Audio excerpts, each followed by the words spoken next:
এই নাটকের কিছু অংশ।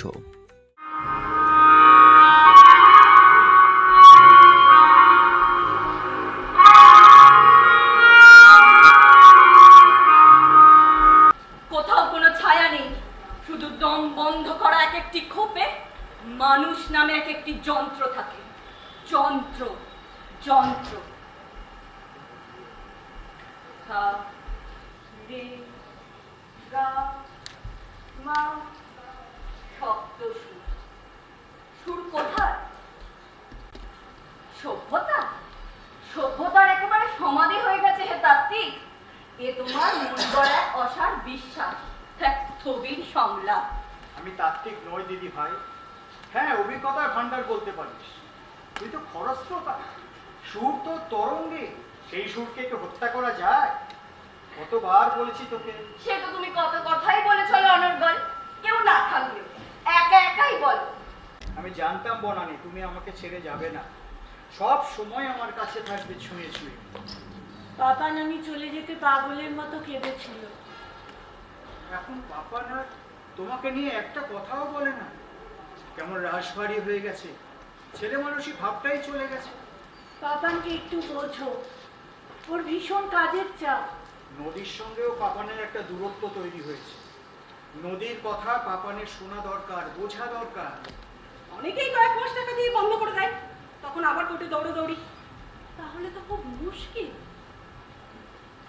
এসব বলা উচিত নয় আমার, এথিক্সের বাইরে, কিন্তু রূঢ় বাস্তবটা আপনাকে জানাতে ইচ্ছা হলো। আপনার নিজের মধ্যে তো তেমন কেউ নেই না। মা ছিলেন, গত বছর চলে গেছেন। বাবা বাড়িও করেননি। ছেলেটা না থাকলে এত কিছু ভাবতাম। কি বলছো তুমি? ওই আধো অন্ধকারে কাঁচের টুকরোগুলোকে তুলতে হয় আমাকে।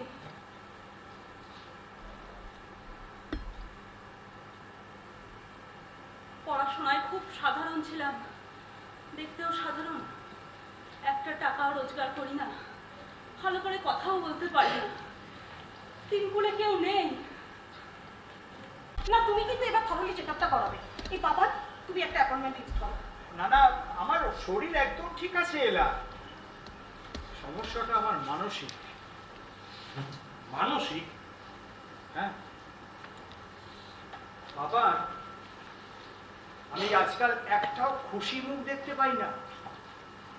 রাস্তাঘাট, পথে, বাজারে এত লোক চলাফেরা করে, কথা বলে, হাসেও, কিন্তু তাদের মুখগুলো কেমন বিষণ্ণ, ক্লান্ত। আমি ওর সঙ্গে কথা বলে বুঝতে পারি ওর ভেতরে অনেক অনেক প্রশ্ন। প্রশ্ন? কিসে? কেন?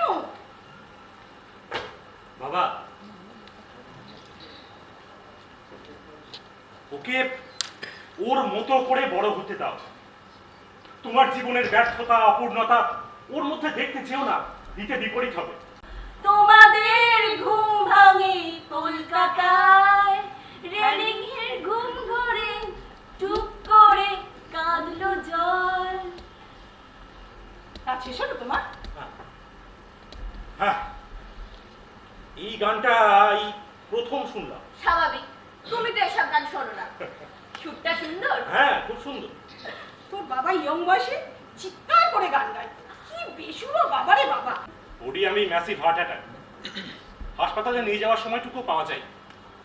বাবা তখন দিশেহারা, কি করবেন বুঝতে না পেরে সেই সমস্ত পেপারস নিয়ে গেলেন অন্য এক গবেষকের কাছে। তিনি সমস্তটা স্টাডি করে জানালেন যে এই গবেষণা একেবারেই পণ্ডশ্রম হয়েছে, বিজ্ঞানের কোনো কাজেই এটা লাগবে না। তারপর বাবা খুব ভেঙে পড়লেন, হতাশ হয়ে চুপ করে গেলেন একেবারে, আর এগোলেনই না। আমি তো লয়ার হতে চাই না মা, আমার উদ্দেশ্য তো আলাদা। মানুষকে আয়না দেখানো, তার আগে আমাকে তো পথটা জানতে হবে। অ্যাবসার্ড।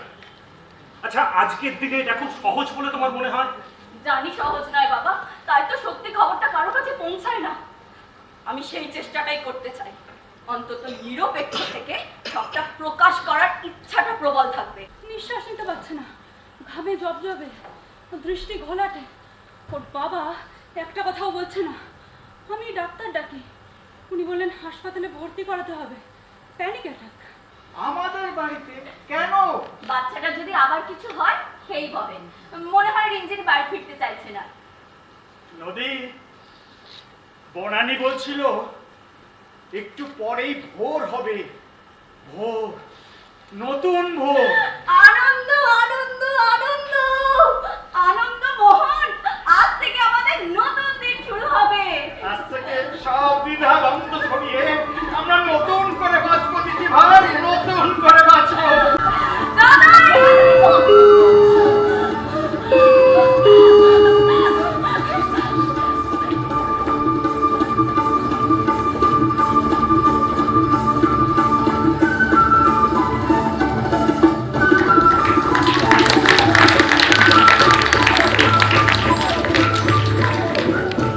আসলে নাটকটি সুপর্ণা ভট্টাচার্য লিখেছিলেন। মিউনাসের মহিলাদের নাটকের কম্পিটিশন হয়েছিল, সেখানে সেকেন্ড হয়েছিল এবং তখনও মিউনাস বলেছিল যে এই নাটকটা আমাদের ফেস্টিভ্যালে করতে হবে এবং আমরা রাজি হই। এবার যখন নির্দেশনার দায়িত্ব আসে তখন আমার কাছে এটা একটা চ্যালেঞ্জ। এরকম একটা নাটকটা দেখলে হয়তো বুঝতে পারবেন, এই নাটকটাকে দাঁড় করানো এবং ঠিকঠাক পথে নিয়ে যাওয়া, সেটা সত্যি আমার কাছে একটা চ্যালেঞ্জ ছিল।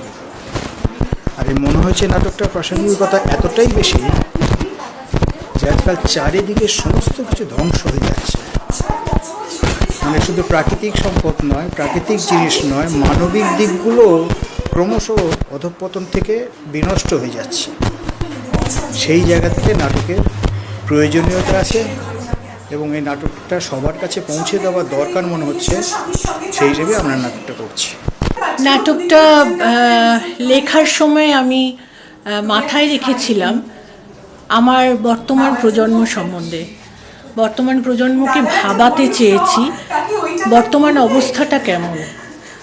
আমরা শুধু পেশার জন্য দৌড়াচ্ছি, কেরিয়ার করার জন্য দৌড়াচ্ছি, আমরা একটা বিষয়ের পিছনে দৌড়াচ্ছি যেখানে আমার কেরিয়ার তৈরি করব, কিন্তু সেই পেশাটাকে আমি যদি মানুষের কাজে না লাগাই তাহলে আমার মনে হয় বৃথা সব কিছু। বর্তমান পরিপ্রেক্ষিতে দাঁড়িয়ে আমাদের সমাজ বলো, প্রকৃতি বলো, ঘুণ ধরে যাচ্ছে, অবক্ষয় হয়ে যাচ্ছে। সেটাকে সজাগ করার জন্য একটা মেসেজ দেওয়ার নাটক স্বচ্ছতোয়া। আমাদের এটা নতুন প্রযোজনা, আজকে প্রথম মঞ্চায়ন স্বচ্ছতোয়া। একটা বিষয় বলার আছে যে এই কিছুদিন আগে মিউনাস একটা নাটক লেখার প্রতিযোগিতা করেছিল, সেটা শুধুমাত্র মহিলা নাটককারদের জন্য। তো সেখানে এই নাটকটি দ্বিতীয় স্থান অধিকার করে এবং আমাদের দলের শ্রীমতী সুপর্ণা ভট্টাচার্য উনি পুরস্কৃত হন দ্বিতীয় শ্রেষ্ঠ নাটক হিসেবে। তারপরে আমরা এই প্রযোজনাটা মিউনাসের উৎসবেই মঞ্চস্থ করবো এবং একটা মনস্থির করে কাজটা শুরু করি। নাটকটার বিষয় নিয়ে খুব বেশি কিছু বলবো না, শুধু এটুকু বলবো যে বর্তমানে চারদিকে একটা অস্থিরতা চলছে, সেটা শুধু রাজ্যে নয়, সেটা দেশে, সেটা পৃথিবীতে। এই অস্থিরতা সম্পর্কে আমরা বা আমাদের চারপাশের মানুষরা ঠিক কতখানি সচেতন আর তারা নিজের জীবনে কতটা অস্থির, এই দুটো জায়গা আমরা ধরার চেষ্টা করেছি। কতটা পেরেছি সেটা যারা নাটক দেখবেন তারা বলতে পারবেন। আমাদের মনে হয়েছে যে এই কাজটা করা উচিত এই জন্যই যে আমরা তো চারপাশটাকে নিয়েই বাঁচি, তো চারপাশটাই যদি না বাঁচে তাহলে আমরা বাঁচবো কী করে। তো এটা খুব একটা ইম্পর্টেন্ট মেসেজ বলে আমার মনে হয়েছে।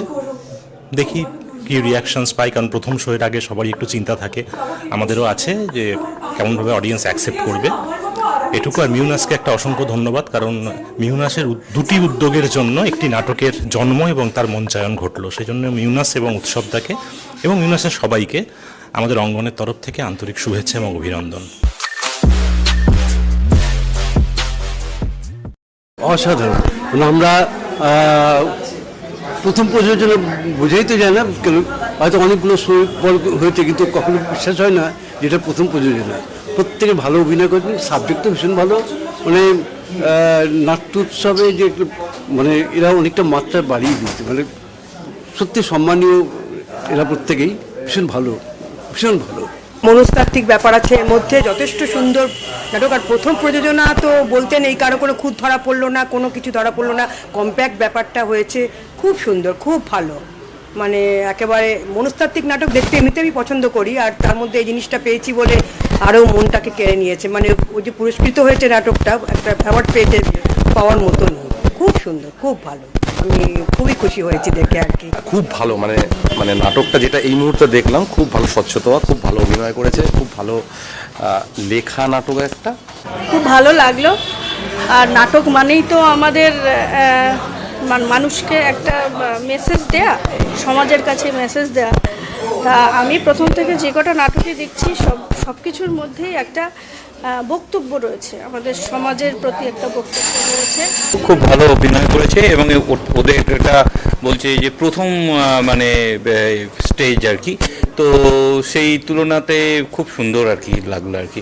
প্রথম পারফরমেন্সটা অত্যন্ত ভালো, খুব সময়োপযোগী এবং প্রকৃতির উপরে, প্রকৃতি যে ধ্বংস হয়ে যাচ্ছে তার উপরে ওই ছোট মেয়েটির যে একটা আবেগ, সেটাও এই নাটকটাতে দেখা গেছে, যেটা খুবই ভালো জিনিস। যে মানে পরবর্তীকালে ইয়ং জেনারেশনের মধ্যে যে প্রকৃতি যে আমাদের ধ্বংস হয়ে যাচ্ছে, এইসব ব্যাপারগুলো খুব ভালো লাগলো সব মিলিয়ে।